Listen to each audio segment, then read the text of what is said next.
Ayun, magandang araw po sa bawat isa. Kamusta po kayo? So ngayon po, no, katulad po nakita nyo sa ating title, I would like to give some terms or abbreviations, acronyms, and their meanings. Ito po ay of course related sa frog community. Kasi nagdaan din po tayo, no, sa pagiging newbie, and nakita nyo naman po frequently, no, na may mga nagtatanong ano bang meaning ng FSM or BNIB, yung mga terms po na yan, no, ano bang ibig sabihin. Well, even sa akin personally, may mga nagchat before, no, na sir, ano bang ibig sabihin nito, or what do you mean, yung katransak ko may ganitong sinabi sa aking term, ano ba ibig sabihin nito. So siguro this video naisip ko na po ito before, pero naisip ko lang na gawan talaga siya ng specific na video or content, no, that would hopefully would help ang mga, lalo po yung mga nagsisimula, even sa Baguio Frogheads pa lang, no, may mga nagtatanong sa akin, ano bang meaning ng ganito, ano bang meaning ng term na to. So hopefully maka-help po sa inyo to, sa inyong, hindi lang sa entrance niyo sa frog game, no, but rather sa ano nyo rin, transactions niyo, in general sa navigation ninyo sa frog community. So yun, without further ado, gusto ko pong ibigay yung terms na to sa inyo, some basic terms, no, pero marami pa pong terms na kailangan ninyong matutunan, like accords or notes, no, pero siguro if there be a need, no, siguro gawa tayo ng part 2. Pero before that, gusto ko lang pong i-share sa inyo kung ano, no, kung if any one of you is interested, yung scent of the day ko is called, ayun, no, this is Ahmed Al-Maghribi's Summer Oud, no. So this is a Middle Eastern niche brand, niche house, no. Hindi lang po clones ang meron sa Middle Eastern perfumes, no. Meron din po tayong mga niche brands or indie brands. So this is Summer Oud, no, lalo po mainit-init na ngayon sa Baguio. So mabigat pa rin to, pero may freshness siya sa top, no. Siguro gawan din natin to ng review in the future. So anyway, Ahmed Al-Maghribi's Summer Oud. So yun, let's go to the terms. Here are some terms and abbreviations or acronyms na madalas po ninyong makita at gusto lang po nating i-explain kahit konti, no. So number 1, this is BNIB, no. What do you mean by BNIB? So BNIB means brand new in box, no. It is sealed, no, wala pang bawas yung juice, unaltered, and as the term or the name implies, brand new pa siya, no. So BNIB, so yung kabibili nyo lang, no, lalo sa mall, even sa sellers po natin sa groups, mga legitimate sellers, no, yung bagong-bago pa talaga siya. So that's BNIB. Number 2 is called or yung siguro madalas yung makita, FSM, no. FSM, ano ba ibig sabihin ng FSM? Fuse Phrase Missing, no? Yun po yung ibig sabihin ng FSM. What do you mean by fuse phrase missing? Kailangan po kasi nating i-define, kasi naalala ko po dati, no, lalo last year, nagkakaroon ng problema, no, parang may nakita kong post na grabe naman yung katransact ko, sabi niya FSM, pero ang dami ng bawas ng juice. Well, we have to define what is what is considered as FSM. Para po sa akin personally, ang FSM, no, or fuse phrase missing, no, ibig sabihin po niyan talagang few lang, no.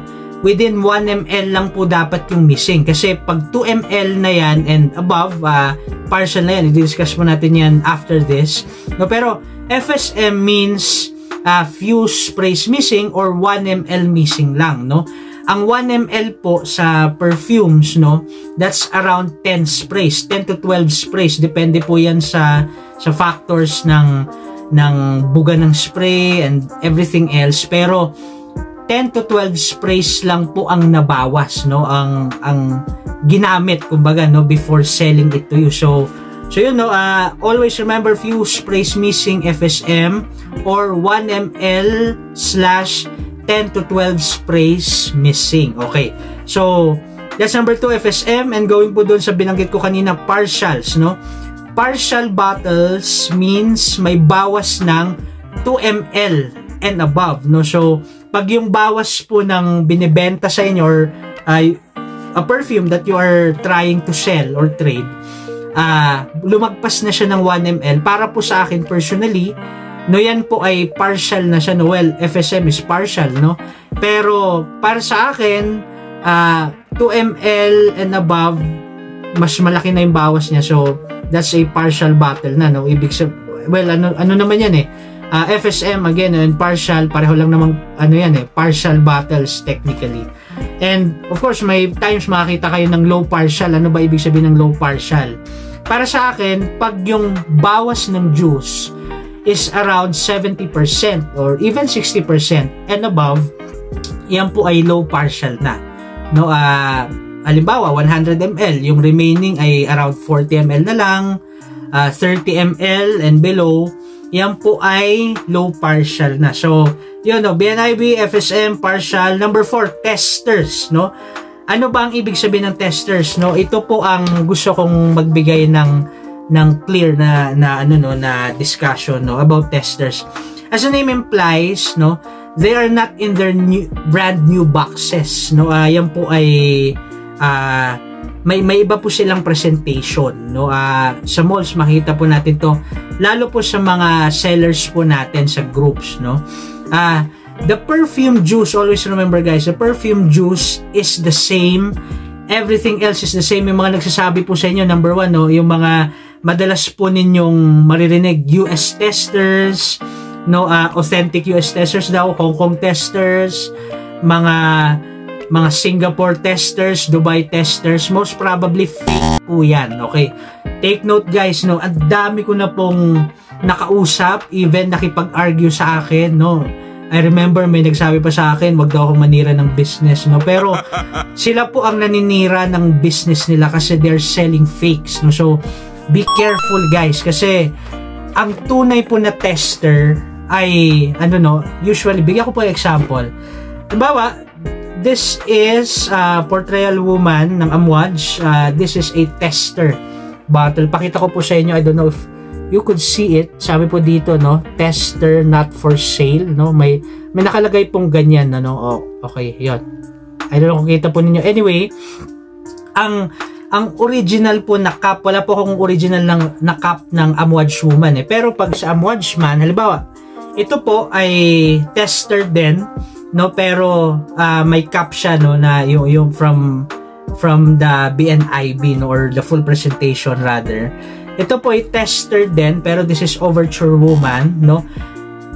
Ang totoo pong tester, usually po yan walang cup, no. Darating po sa inyong walang cup, no, and they would usually come in a plain or basic details na white or brown box, no. Pag may nakita po kayo na sinasabi po nila authentic US testers, tapos nasa full presentation siya, mamaya didiscussin po natin yung full presentation, na yung meaning po noon. Pag yan po ang dinideal sa inyo, most probably fake yan, no. Kasi wala pong, number 1, wala pong nationality ang tester. Number 2, since it's a tester, no, very minimal lang details, no. Pero take note din na wala pong difference sa juice, wala pong difference sa concentration. May nag-argue pa sa akin, ang difference ng tester dati, ano daw yan, lesser oil concentration, which is a marketing style na fake, no. Hindi po pinag-isipan, kumbaga, yung argument na yun, no, kasi it's a tester of the original, which means, no, it's still the original juice, no, iba lang yung presentation, no. So it's not logical na lesser yung oil concentration niya, or kung ano pa mga terms na sinasabi nila, mall pull-outs, mga premium, class A, etc., authentic US, Dubai testers. Most probably that's fake, no. And in relation po sa determining what's fake and what's authentic, no, please check the codes, check the placement ng letters, ng codes, no, the letterings, even the seal, no. Halimbawa po ang Chanel, ang Dior, yan po ay very meticulous when it comes to their presentation, no. Minsan po madidetermine mo, napakagaling din po kasi ng namimeke, no, mga namimeke. Minsan po makikita mo na ang pinaka-difference niya lang ay yung seal, no. Pero most of the time, isa po yan sa nagde-determine kung fake ba or authentic yung perfume. At saka, marami po ang nagsasabi sa akin, makikita mo naman sir sa makikita mo naman sa checkfresh.com. Hindi pa rin po assurance yan, no? Kasi even the codes pwedeng pikein. Ganun po katalino ang mga namimeke. So, be careful, no? Check every detail. Huwag po kayong nagpapadala sa mga too good to be true na quote-unquote na deals, no? Yung mga nagbebenta sa inyo, halimbawa, may nakita ko dati, no, may mga nag-offer sa akin dati, no, na BDC daw, no, parang 2 daw makukuha ko for 1,500. That's fake, peke, wala kang makukuhang 1,500 na bundle ng Sauvage or Dior o kung ano pa man yan for that price, no. So be careful, no. Lalo po that's your hard-earned money, no. Doon na po tayo sa legitimate, doon na po tayo sa confirmed na legit sellers or shops ng frag groups, no. Wag po kayong magbabaka sakali, baka naman legit, baka naman okay yung quality, hindi po, no. Mas maganda pa na medyo mapamahal kayo konti kaysa mapeke kayo. At saka always remember guys, no, ito po ina-apply natin sa skin natin, no. Ito po ang isa sa kinaiinis ko sa mga namimeke ng perfumes kasi yan po ina-apply sa skin, no, like lotions, like skin products. Pag in-spray mo yan sa skin, pwede siya mag-trigger ng skin asthma or allergies, no. Pwede pa siyang maging fatal sa health mo, no. So wag po tayong magbaka sakali, no. Doon na po tayo sa authentic. So anyway, tester, no, going back dito sa Amouage, no, usually yan they would come without the cap. Ito po ay tester cap, no, ng Amouage, no. Ipakita ko lang po somewhere here yung cap talaga ng full presentation na Amouage Woman. So anyway, that's tester number 4. And number 5 is LC, no. Yan po siguro isa yan sa pinakamadalas niyo makita. LC, what do you mean by LC? Legit checking or pa-legit check, no. It only means na yung mga nagpo-post or yung mga may katransact, pinapa-check nila sa community, which is a highly recommended na gawin, no, lalo if you are transacting for the first time or yung profile ng katransact ninyo, hindi mo maintindihan kung legitimate account ba or his real account ba, no. Be careful, no. Maganda po magpa-legit check tayo kasi marami pong naging issue lalo ng 2021, 2022, no, sa mga halimbawa po yung BDC, no. Ang dami pong nagkaroon ng arguments about legitimacy kasi po yung yung seller parang legit naman pero yung item pala na nakuha niya ay hindi legit. So let's be careful dito. And again, no, ang pag-legit check or pag-LC is a highly recommended na gawin bago po tayo makipag-transact. Ayan, LC number 6, FP, no. FP, ang ibig sabihin po ng FP ay full presentation, no. Kung meron po tayong mga testers, again sabi ko kanina sa testers, that would usually come in its plain or basic details na white or brown box, no. Ang FP or full presentation, regardless of the juice level, no, it means na bigyan ko po kayo ng example ng full presentation. Ano ba? Okay, so ito na lang. This is Musica Oud ng Nishané, no, a discontinued gem. So ayun po, ang full presentation regardless of the juice level, kahit pa low partial yan, basta nandun pa lahat ng details, no. Yun lang po yung ibig sabihin ng full presentation, lahat ng presentation ng parang brand new, no. Pero again, no, this is regardless if it is opened or not, pero this is a full presentation. As you can see here, no, ito pong Musica Oud, no, halimbawa bigyan ko po kayo ng presentation. This is of course the bottle, no, ng Musica Oud. Okay, so may cap, no, may everything else, may cap, no, and of course ito po yung kanyang box sa loob. Even po yung card meron pa, no, yung card niya nandito pa. And of course everything, no, full, kaya nga po full presentation kasi nandun pa lahat. So that's full presentation at number 6. Tapos, number 7 ay flanker. What do you mean by flanker? It means na this is a perfume line. No, halimbawa, may isang perfume, no, it takes the DNA of the first one and gives it another interpretation. Halimbawa po, meron po ako dati ng Stronger With You line ng Emporio Armani, or the Sauvage line, di ba? May Sauvage EDT, tapos Sauvage EDP, Sauvage Elixir, mga ganun po, no? And of course, the Wanted line ng Azzaro, Wanted, tapos Wanted EDT, tapos Wanted by Night, no? Wanted EDP, the Most Wanted, EDP Intense, mga ganun po, no? It takes the DNA of the original, no, or the first one, the oldest one, and gives it another interpretation. So that's the meaning of flankers, or flanker. Tapos number 8 is FS, no. Siguro mas madali na po itong maintindihan. FS, it means for sale, no. The perfume is for sale. And FT, no, yung isa pa pong transaction method, kumbaga, FT means for trade, no.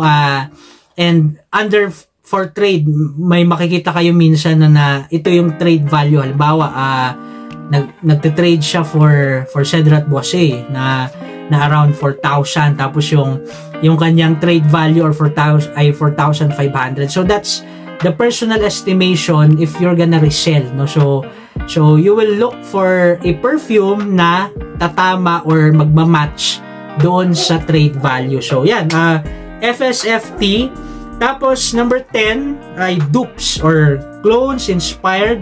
Meron po akong dupe pa dito or inspired perfume. This is from Symmetry Lab. Ito po yung kanilang interpretation ng Black Phantom ng Kilian, no? So, take note, hindi po siya fake, no? Rather, this is an interpretation of the original one, no? Kaya po siya clone or dupe or inspired from, no. Madalas po natin makita yan. Of course, designer frags, no, perfumes na from designer houses like Chanel, Louis Vuitton, ano pa ba, Boucheron, no, mga ganyan, no.